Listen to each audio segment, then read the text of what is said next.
Hey, good afternoon. This is Tyler Franklin with Axis Seed. I hope you all are doing very well. It's February the 3rd, 2020. It's 70 degrees here in Virginia. This is very abnormal, but there's a lot of people outside enjoying this nice weather. Next week it could probably turn into 25 degrees, which is more typical. But anyway, hope you all are doing well. I want to spend some time talking about management on corn and soybean farms across the Virginia and North Carolina region. There's a lot of negative feelings when it comes to soybean and corn production this coming year. Commodity prices are low. In many cases, we're coming off of a below average crop. There's a lot of uncertainty in the marketplace now, and there's a lot of pessimism in the marketplace. And one common thread that I keep hearing is that input prices are too high. We need to cut costs. And that's a good management tool, but I think a lot of people are overlooking the real way to increase yields and increase profitability. And there's a lot of things that we can do and a lot of different management styles that we can take to make more profit on our farms this coming year, other than just focusing on cutting costs. So I want to ask, what are you doing to ensure profitability on your operation in a time of low commodity prices? I mean, there's a lot of focus on cutting costs, and this is not always the best way to increase income per acre. The easiest way to decrease the cost per bushel is to increase your bushels per acre. I know that sounds cliche, sounds like a great sales pitch, but think about it. The easiest way to decrease your overall cost per bushel is to increase your bushels per acre. If all of your focus is on cutting costs rather than increasing yields, you're likely limiting your overall profitability. So I say that, and I talk about the things I'm going to talk about today to help you get out of the cut costs mindset. I mean, I think it's a good tool. I think there are some necessary things that we can cut. I think there's some things that we can cut, and I'll talk about that don't impact overall yield performance. But more importantly, I want you to start thinking more progressively about increasing yields and getting out of a rut, because that's what's going to make the difference, especially during times of tight margins. And I want to spend most of the time talking about soybeans. There's more pessimism in the soybean market and uncertainty in the soybean market than I've seen in the past few years. And specifically across Virginia and North Carolina, most farmers are coming off of a bad harvest. Yields were low for the most part just because of the dry August and early September we had last year. And in most cases, soybean yields were off significantly. So prices are low, coming off of a bad harvest. There's a lot of discouraged farmers out there. But the one truth remains is that if you're looking for a different outcome this season, you can't do the same thing. You've got to make some changes. What will those changes be for your operation? The real question that I want you to focus on and ask yourself is, what are you going to do to increase yields this year? That's how you're going to make the most money. It's not necessarily by cutting costs. In farming, there are a lot of environmental factors that influence our yields, which are out of our control. You can spend some time dwelling on that, but since those things are out of our control, why don't we spend time focusing on the management factors that we do have influence on? If we manage our crops and our farms to the best of our ability with the information we know, we can limit the negative influence of some of these environmental factors that are out of our control. And I want to go over some ways to do this. And I know that every operation is different. Every management style is unique. Some of these ideas may work for you, some of them may not. But the goal is to get you thinking in a more constructive manner. So hopefully you can add more income to your operation this year. And I'm going to talk specifically about some management factors with soybeans. Maybe at a later time we can get into corn. But let's start off with soybean seed treatments. Do you really need them? I would say in Virginia, probably 20% of soybeans that are planted are treated. When you go to places like Ohio or the Midwest or the Blacklands of North Carolina, that number is reversed. I mean, it might be more like 90% of the beans are treated. It really depends on your operation, your rotation, your disease pressure. But in most cases across Virginia, I do not see soybean seed treatments giving you an economical return. It's an investment that doesn't always pay. In poorly drained soils, continuous soybean situations, or in fields that have known disease pressures, I would encourage treating soybeans. However, in most normal situations, treating soybeans in Virginia and North Carolina do not offer an economical advantage. Is this a cost that you can cut out of your program in 2020 that will widen your margin a little bit more? Another thing I want to talk about is soybean seeding rates. Are you overseeding soybeans? There's been a trend the past 10 years where soybean seeding rates keep getting lower and lower without limiting yield potential. Studies have proven that in full season soybean production, you only need 65,000 viable plants to maximize your yield. If you have to plant 140,000 seed per acre to end up with 65,000 plants per acre, then you're right where you need to be. You need to keep planting 140,000. But I think that's extreme. I think many can lower that significantly and still get at least 65,000 plants per acre. If you're planting with a planter, if you're planting early, if you're getting good seed to soil contact, if you're using high quality seed, many situations you can get away with planting 80,000 seed per acre and not give up any yield potential. I know there's a lot of progressive farmers that are shifting in that direction, but I still see a pile of farmers across these two states that are planting well over 130, 140,000 seed per acre full season. If you go from 140,000 to 80,000, that's a 42% reduction in seed cost. This will have way more of an impact on your total cost compared to just worrying about a couple dollars difference per unit. And that's what so many people are focused on, is the inputs that they buy every single year. Let's focus on some things that we might be able to change that actually have a bigger impact. Planting dates. The easiest way to increase soybean yields per acre, on average, is to plant them earlier. Nationwide, soybeans are being planted earlier and earlier every year. By doing this, it lowers the necessary seed you have to plant, and it maximizes the amount of daylight that your soybeans can absorb.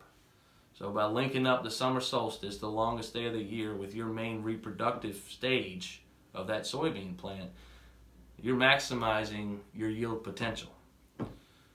Are you giving up profits on soybeans by waiting too late to plant? Let's just say if you plant May 15th, that's when you start planting your full season soybeans, and you could gain another 10 bushels per acre by planting April 15th, would you do it?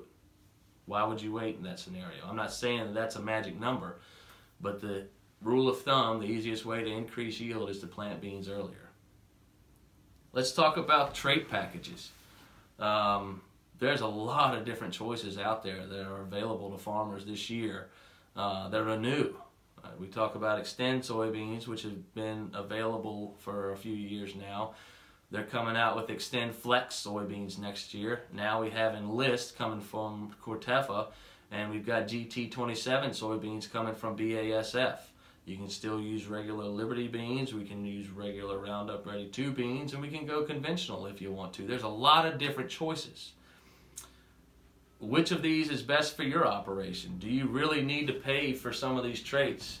When you talk about the cost of a bag of soybeans, a majority of that cost is intellectual properties. It's those trait royalties. If you don't need those specific traits, why are you paying for them? I think it's important that you understand what's available and know what you need for your operation, and then search from there. There are some cheaper trait packages that offer very similar protection. So there's a lot of choices out there, and just understanding what's available and what you need could end up making you either more yield, saving you money on herbicide costs, or lowering your cost per bag, depending on where that trade package comes from and which one you choose. Maturities.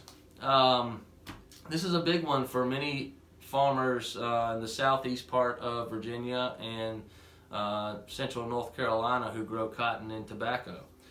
I see it some with farmers who aren't growing those two crops within that same region just because of available stock within the retail market in that area. But many farmers who are growing cotton or tobacco allow those two crops to limit their genetic selection.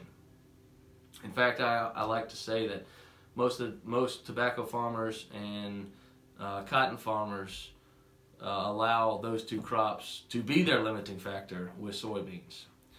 The thought is that you don't want soybeans getting ready for harvest while the other two crops are in the field. It's a lot to manage. Those are your money crops, I understand. But if we want to make money on soybeans, we're going to have to do things a little bit differently. What it does is it limits your, by only selecting varieties that will mature later, so you can get your cotton out, so you can get your tobacco pulled. It really limits your genetic selection to later maturities, which impacts your overall soybean yield potential. If you could add another 10 bushels per acre on soybeans by planting earlier maturities, I think you could find a way to get them harvested while the cotton and tobacco are still in the field. In fact, a 10 bushel increase would pay you well and pay plenty extra for you to have somebody come in and custom harvest for you. Limiting your soybean crop to mid-group 5s and laters will reduce your overall yield potential on any given year, and there's several factors for that. One, there's a lot more genetic material and a lot more options to pick and choose from in early group 5s and group 4s. So if seed companies have a lot more varieties to cull from, we're going to end up finding something that's better suited for your operation rather than pulling from mid-group and late-group 5s, which aren't as much to screen from. You're also, with those two different maturity zones, mid-group 5s and later are determinate type varieties. Early group 5s and 4s are indeterminate group varieties. So you're spreading your risk because an indeterminate variety has a longer bloom period.